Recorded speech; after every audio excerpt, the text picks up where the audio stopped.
Hello everyone, welcome to a online solution. मैं हूं आशफाक। तो कैसे आप लोग? आज आपके सामने बहुत ही इंपॉर्टेंट क्वेश्चन लेकर आया हूं और वो पता है सब्जेक्टिव क्वेश्चन है और वो भी सोशल साइंस का, जो कि बहुत ही टफ लगता है ना। लेकिन मैं बताऊं एक बात, अगर सोशल साइंस को आप अपने समाज में होने वाला काम के बारे में अगर पढ़ते हो तो सबसे आसान लगेगा। हाँ, कुछ कुछ क्वेश्चन है जो उल्टा पुल्टा करके रखता है, लेकिन उन क्वेश्चन को करें साइड। लेकिन जो ज़्यादा करके जो सवाल यहाँ पे आपको मिलेगा, और वो भी ज्योग्राफी में मैं पढ़ाऊँगा आप। तो ज्योग्राफी में आपके आसपास, सोशल साइंस में इतना सारा सवाल है, सब आपके आसपास से होने वाली घटनाएं हैं, जो समाज में होने वाली घटनाएं। इसका नाम ही है सामाजिक विज्ञान, समाज के बारे में।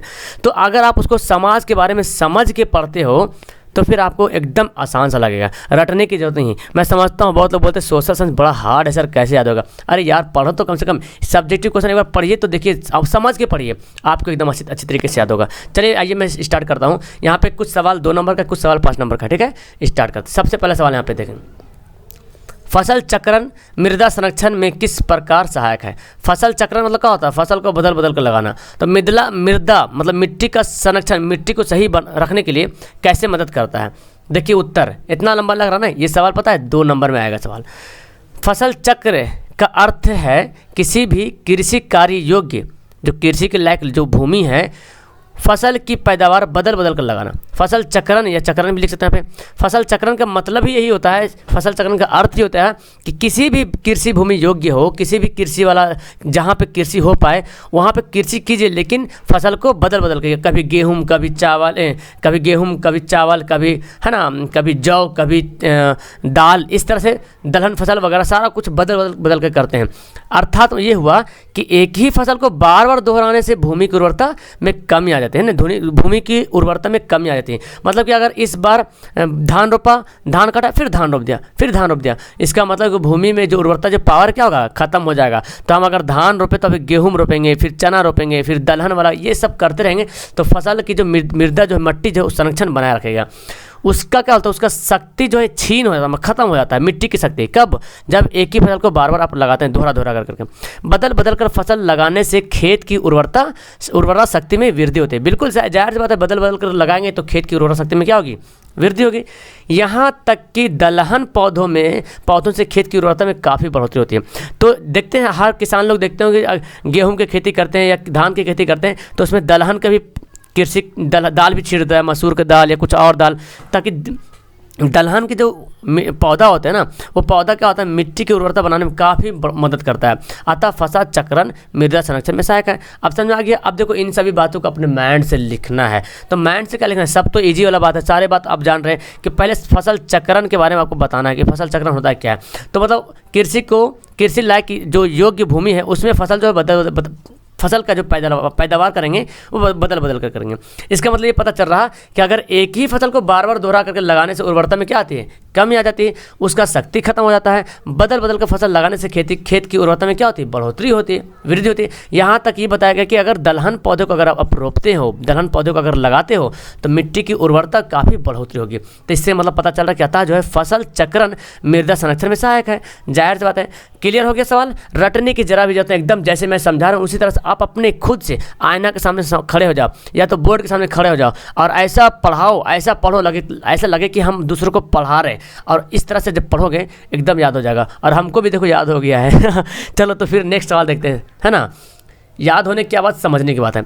सवाल सेकंड है, वन्य जीवों के ह्रास के 4 प्रमुख कारण। वन्य जीव मतलब देखते हैं बहुत सारे वन्य जंगली जीव होता है, खत्म होते जा रहा, नष्ट होते जा रहा, कारण क्या है? ये भी सवाल है 2 नंबर का, समझ रहे हैं ना, 2 नंबर का सवाल है या 3 नंबर में सवाल आ सकता है।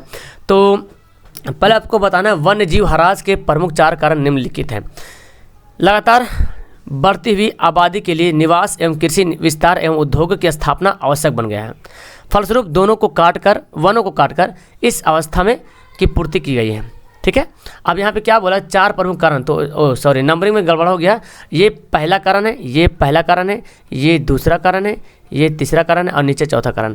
पहला कारण यह है कि लगातार बढ़ती हुई आबादी है, जनसंख्या बढ़ रहा, तो जो रहने की जगह है, कृषि जो खेती है, जब निवास बढ़ रहा, खेती की जरूरत बढ़ रहा, मतलब उसको अनाज की जरूरत पड़ रहा, उद्योगों की स्थापना हो रही, इन सभी की क्या हो रही है, आवश्यकता होती जा रही है। जाहिर सी बात, जब जनसंख्या बढ़ रहा है तो उसको रहने के लिए चिंता होना चाहिए। बाप है तो उसका बेटा है, उसका भी 2 बेटा है, उसका भी 2 बेटा है, तो इस तरह से आबादी बढ़ते जा रहा। अब खेती की भी जरूरत पड़ रहा है, धान का भी खपत भी ज़्यादा हो रहा, चावल की खपत भी ज़्यादा हो रहा, तो उसकी आवश्यकता हो रही। उद्योग कंपनी वगैरह भी फैक्ट्री बनाने की सोच रहे हैं, तो आवश्यकता पड़ते जा रही। इस तरह से क्या हो रहा, अब इन्हीं आवश्यकताओं को पूर्ति करने के लिए क्या कर रहे हैं, वन को काट रहे हैं और इस आवश्यकता को पूर्ति कर रहे हैं। ठीक है, ये मेरा चौथा हो जाएगा। दूसरा क्या है, मनुष्य द्वारा कृषि में कीटनाशक रसायन दवाइयों के छिड़काव से भी वन्य जीवों पर भी बुरा प्रभाव पड़ा। देखो, पहला प्रभाव पड़ा सब कृषि काटे, तो फिर जब कृषि रहेगा नहीं, सॉरी, जब वन रहेगा नहीं तो वन का जीव कहाँ से रहेगा उसमें। जाहिर सी बात, जंगली जानवर, जंगल में जानवर को रहने के लिए जंगल होना जरूरी है, पेड़ पौधा होना जरूरी है। जब हम पेड़ पौधे को काट लेंगे तो वन जीव कहाँ से रहेगा। ठीक है, दूसरा यह है कि मनुष्य द्वारा जो कृषि करते हैं, जो खेती करते हैं ना, तो कीटनाशक दवाई डाल देते हैं। तो जो जंगल के जो जीव है आते हैं, अगर खेत वहाँ पे लगा हुआ है तो यहाँ पे जहरीला दवा डालता है, तो जंगल वाला जीव आएगा, खाएगा, क्या होगा, मर जाएगा। तो इससे भी वन्य जीवों पर भी बुरा असर पड़ा है।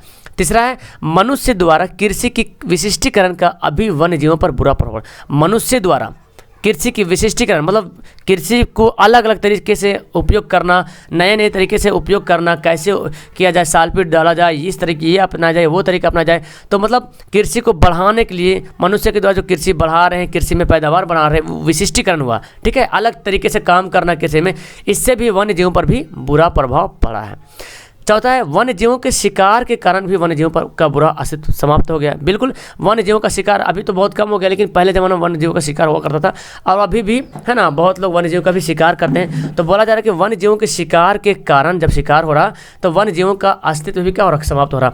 आप वन्य जीव तो छोड़ दे कि आप सर ये नहीं दिख रहा, वो जीव नहीं दिख रहा, आपने आजमाइए कि क्या अभी चील नहीं दिखता है जल्दी से, चील छोड़, गीदड़ को तो नाम भी कोई लोग नहीं जानता होगा। गीदड़ जो होता था, जो मरे हुए जानवर को खा लिया करता था, पॉल्यूशन को कंट्रोल करता था, लेकिन गीदड़ अभी दिखाई नहीं पड़ता है। तो ये पंछी का भी यही हाल है, जब पेड़ पौधा रहेगा नहीं तो पंछी अपना आवास कहाँ बनाएगा, आपके घर में तो नहीं बनाएगा, हमारे घर में तो नहीं बनाएगा, उसको जंगल चाहिए ना, पेड़ पौधा चाहिए। तो यही सब कारण है, मतलब आदमी को जो जरूरत पड़ रहा, काटते जा रहा, वन फैक्ट्रियाँ बन रहा। दूसरी कारण यहाँ पे ये भी लगा सकते कि रेलवे लाइन बना रहा, सड़क बना रहा, तो ये भी वन को कट जा रहा। जब वन कट रहा तो फिर जीवों पे हरास हो रहा, ये भी कारण बना सकते हो, है ना, बहुत सारा कारण है। ओके, समझ गए होंगे। नेक्स्ट सवाल देखें, सवाल एकदम समझ के पढ़ना, जैसे मैं समझा रहा हूँ। तीसरा है, खनिजों के संरक्षण एवं प्रबंधन से आप क्या समझते हैं। खनिज जो जमीन के अंदर से निकलता है, उसका संरक्षण कैसे किया जाए, उसका प्रबंधन इंतजाम कैसे किया जाए, उससे क्या समझते हैं। देखिए, खनिज पदार्थ अशुद्ध अवस्था में खदानों से प्राप्त होते हैं, खदानों यहाँ पर लिखा है, ठीक है। तो खनिज पदार्थ होता है जो, वो कैसे प्राप्त होता है, अशुद्ध अवस्था में, शुद्ध नहीं रहता, अशुद्ध रहता है, खदानों से प्राप्त होते हैं। खनिजों का भंडार सीमित है, हम जानते हैं, जो भी खनिज, कोयला हो गया, पेट्रोलियम, ये सब क्या होगा, सीमित है, लिमिट है।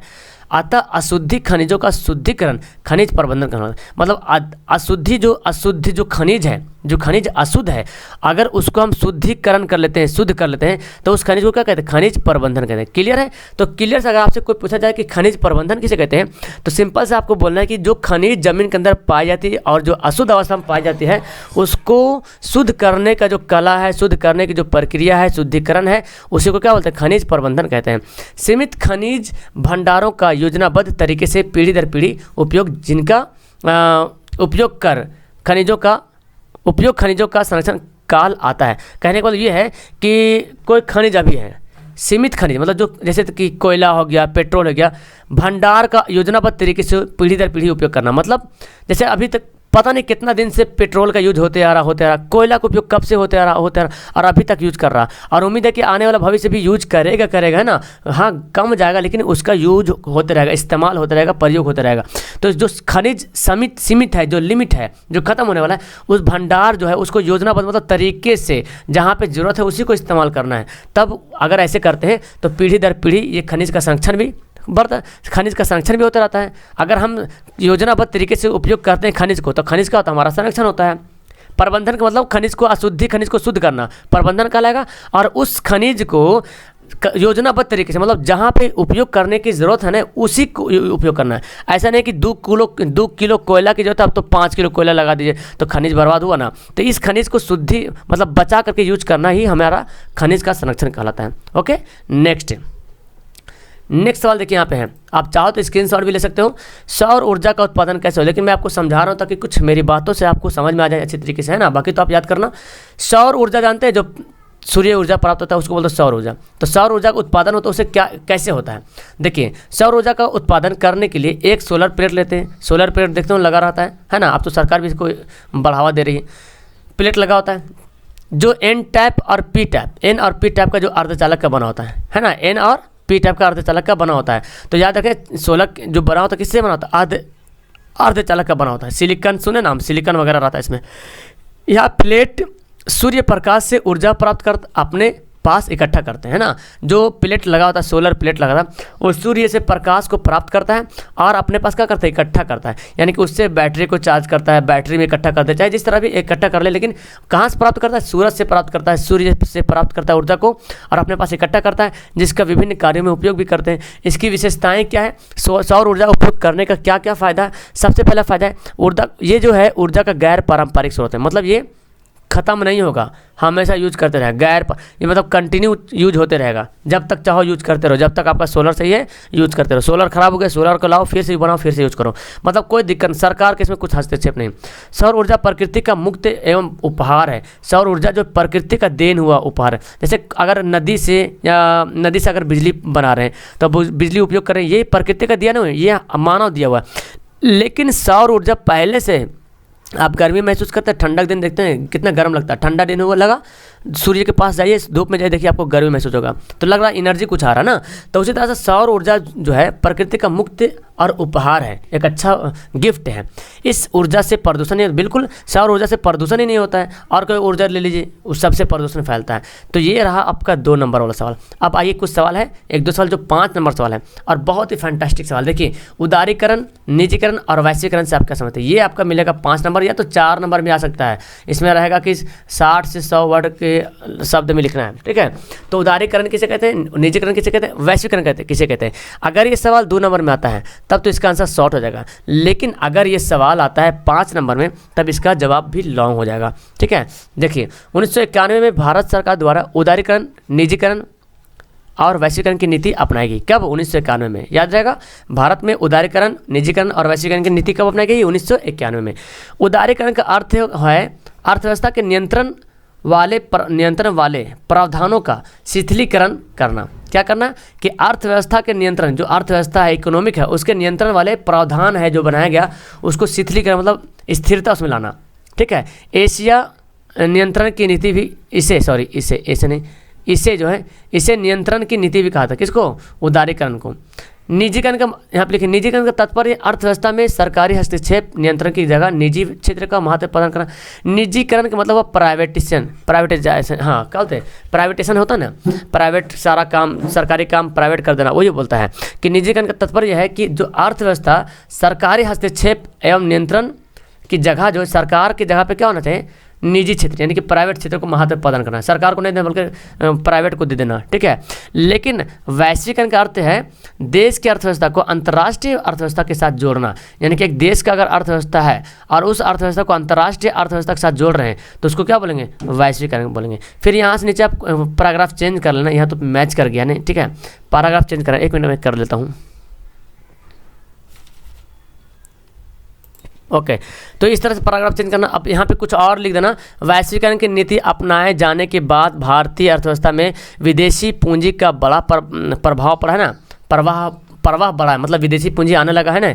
इससे प्रति व्यक्ति आय में क्या हुआ, वृद्धि होने लगी है। नए और विदेशी उद्योगों के आने से लोगों को अंतर्राष्ट्रीय स्तर मुद्राएं प्राप्त होने लगी। मतलब कहीं समझ रहे हैं, वैश्वीकरण जब से जुड़ गया है, वैश्वीकरण की नीति जब अपनाया है भारत में, तो भारतीय अर्थव्यवस्था में विदेशी पूंजी का भी प्रवाह बढ़ा है, विदेशी पूंजी भी आने लगा। इससे क्या हुआ, प्रति व्यक्ति आय भी वृद्धि होने लगी है। और नए और विदेशी उद्योगों के आने से लोगों को अंतर्राष्ट्रीय स्तर पर वस्तुएं प्राप्त होने लगी। बिल्कुल, नए और विदेशी उद्योगों को जब आया तो लोगों को बाहरी वस्तु है, जैसे कि बाहरी वाला वस्तु बहुत सारे यूज करते हैं ना, मोबाइल हो गया, बहुत कुछ है जो बाहर देश का इस्तेमाल करते हैं।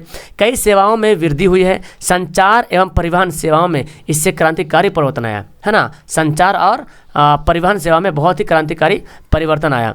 परंतु देश के लघु एवं कुटीर उद्योगों का इसका नकारात्मक प्रभाव पड़ा। जो आपका ओके, मतलब ये बोला कि जो देश के लघु एवं कुटीर उद्योग था, छोटा मोटा उद्योग था, छोटा मोटा बिजनेस चल रहा था, उस पर जो है नकारात्मक प्रभाव पड़ा है, बड़े लोग आगे निकल गए। फिर भी औसत रूप से अगर देखा जाए, औसत मतलब एवरेज में देखा जाए, तो भारतीय अर्थव्यवस्था के विकास की गति वैश्वीकरण के कारण तीव्र हुई। जब से वैश्वीकरण शामिल किया गया तो भारतीय अर्थव्यवस्था के विकास में बढ़ोतरी हुई है ना, भारतीय अर्थव्यवस्था के विकास में बहुत काफ़ी होगी। तो बहुत यहाँ पे इम्पोर्टेंट यहाँ पे ये लाइन दिखा है कि भारतीय अर्थव्यवस्था के विकास में गति, वैश्वीकरण की गति जो है तीव्र हुई है। ओके, अब एक सवाल और बच गया लास्ट में, इसको पढ़ लेते हैं, और वो भी आपका 5 नंबर वाला सवाल है। ये देखें, भारतीय अर्थव्यवस्था में परिवहन एवं संचार की महत्ता का वर्णन कीजिए। भारतीय अर्थव्यवस्था में परिवहन एवं संचार की महत्ता का वर्णन कीजिए। आंसर देखिए, भारत विशाल भवन, क्षेत्रफल एवं वृहत जनसंख्या वाला देश है। यहाँ संसाधनों के वितरण में काफ़ी असमानताएं पाई जाती हैं। संसाधन में वितरण में काफ़ी असमानताएं पाई जाती है। किसी क्षेत्र में एक संसाधन की प्रचुरता है।